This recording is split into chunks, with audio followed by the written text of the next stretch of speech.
Okay, let's dive in. You've brought us some really fascinating sources today. We've got articles, research, notes, all digging into these pretty profound spiritual ideas from Kabbalah. Right, centered around the ZOHAR mainly. Yeah, the Zohar.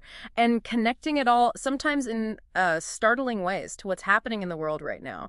And this vision for unity. It's definitely material that suggests we're, living through something bigger than just current events. It presents perspective maybe on a deep cosmic shift. A cosmic shift. And, well, humanity's potential path towards healing, towards connection. Absolutely. So our mission here really is to get into these sources, pull out the key insights they're offering, and try to grasp the core ideas they have about this moment in time. We'll look at how they describe like a hidden divine flow, this kind of challenging concept they call real versus unreal Israel. The spiritual states. Right, spiritual states. Yeah. And their take on conflict and what they see as, I guess, the inevitable outcome, an era of unity. Exactly. So where these sources really start is with this powerful idea that we're like standing at a threshold right now. A threshold. Yeah. They describe it as a profound cosmic shift happening right now. They even use the term Exodus from Babylon. Wow. And for them, this isn't just like history repeating itself. No, not just history. They frame it spiritually. It's a liberation from exile. They call it Golas, moving us towards redemption. Gola. Oh, cool. Okay. And they suggest, ancient Kabbalists actually foresaw this era, saw it coming, and that it's urging humanity towards a spiritual return, a return to the land of Israel. But just to clarify, the sources explain that land of Israel here isn't purely geographical, is it? No, exactly. It's presented as a spiritual state, unity, connection to that divine flow we mentioned. Okay, speaking of that flow, the sources really dive into that, referencing the Zohar, the Halacha, passage 24. That's the one. It was fascinating is how they describe it. It's like this continuous dynamic process, almost like a cosmic engine running. A cosmic engine. Yeah. This energy flow, as the sources lay it out, starts way up high. Supernal Abba, that's wisdom. Chokma and supernal Ima, understanding, Bima. Got it. Abba and Ima. And this light, this energy, it flows down. It flows down through what they call the central column, Zer Anpin, or the Holy One, blessed be He. Okay, the central column. Zer Anpin. And according to these sources, this central column is all about balance. It embodies the principle of receiving in order to give. Ah, okay, that seems key. Receiving in order to give. Absolutely key. Because, and this is a core point in the material, they stress that imbalance, especially receiving only for oneself, that leads to collapse, spiritually and even actually. Right, collapse, okay. And this energy, this light, eventually reaches Melchut, the kingdom, which is, our physical reality. It receives and manifests the light, sustaining everything we see.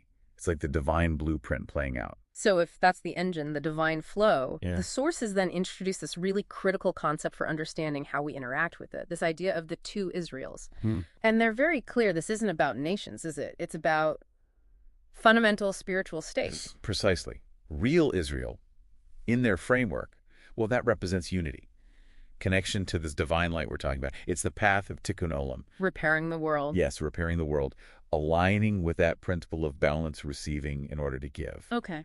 And then there's unreal Israel. Which, as they describe it, is the opposite. It's driven by competitive self-interest, ego, separation. It aligns with just receiving only for oneself. Okay.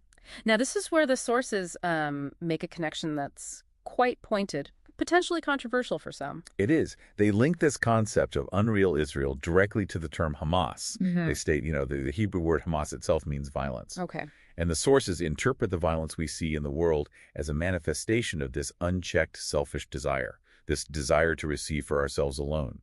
They see that as the root spiritual cause leading to external conflict, to the carnage of war. Wow, that's a strong interpretation from the sources. So for them, evil or conflict isn't some separate opposing force. No, they see it more as a byproduct of separation, of selfishness. They use the term klippot, like husks or shells covering the light. Husks, like something blocking the connection. Exactly. It's the absence of connection, the dominance of self-interest that creates the darkness, according to this perspective. And the sources apply this globally, right? They don't just keep it abstract. They mention things like military parades. Maybe a potential U.S. Army parade was mentioned in the material, calling them a grand parade of illusion. Yes, they do. According to the sources, this kind of display is seen as a collective manifestation of unreal Israel on a national scale, representing reliance on external power, on ego, stemming from what they call the left column, which signifies that kind of unbridled force or judgment, just receiving without the giving aspect. And they have that phrase, a joke on U.S., all of U.S. Yeah, that's the source's provocation, isn't it? The illusion that external force, sheer power, brings peace, when, from their perspective, it can actually perpetuate the conflict. Because it diverts energy. It diverts energy from the real work, the inner repair, the spiritual alignment. Tikkun olam. But, okay, despite all this darkness or illusion, the sources are very clear about the end game, right? Redemption, Gala. Absolutely certain. They see this as a time when the underlying oneness, the unity of everything, will be undeniably revealed. How? How does that happen? Well, they frame the intense global pressures we're feeling now, the conflicts, the crises, as a kind of tough pressure from the upper force. Like a catalyst. Exactly. Divine catalyst pushing humanity, maybe even unwillingly sometimes, towards this spiritual alignment, towards what they call Gula consciousness. But it's not just passive, right? It's not just going to happen to us. The sources really emphasize our role, human agency. Oh, hugely. This redemption, this shift, they say, it requires active choice. We have to choose light over darkness. We have to work on transforming those selfish desires into desires to share. And engaging in that tikkun olam, and also birur. What's birur again? Birur is like sorting, selecting the good from the bad, within ourselves and in the world around us. It's an active process of refinement. Right. Okay, so reflecting on this whole deep dive into your sources, oh, wow. We've gone from this dynamic divine flow through the source's view on how spiritual separation, this unreal Israel, manifests as conflict. Contrasting it with the path of real Israel, towards unity. And towards this certain redemption they foresee, Gula. And the call to action from these sources, it's pretty clear, pretty direct. Yeah. Choose unity, choose sharing, actively move away from just selfish desire. They have that quote or paraphrase. We do not fight darkness with darkness. Instead, we simply turn on the light. Turn on the light. Simple but profound.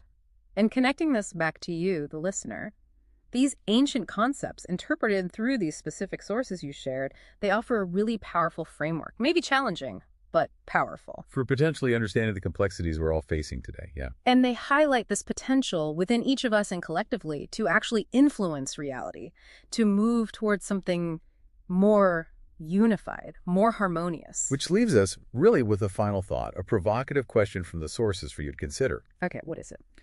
If, as this material strongly suggests, unchecked self-interest is fundamentally the root cause of conflict, how does that perspective challenge your understanding of your own personal desires and their potential impact on the world around you?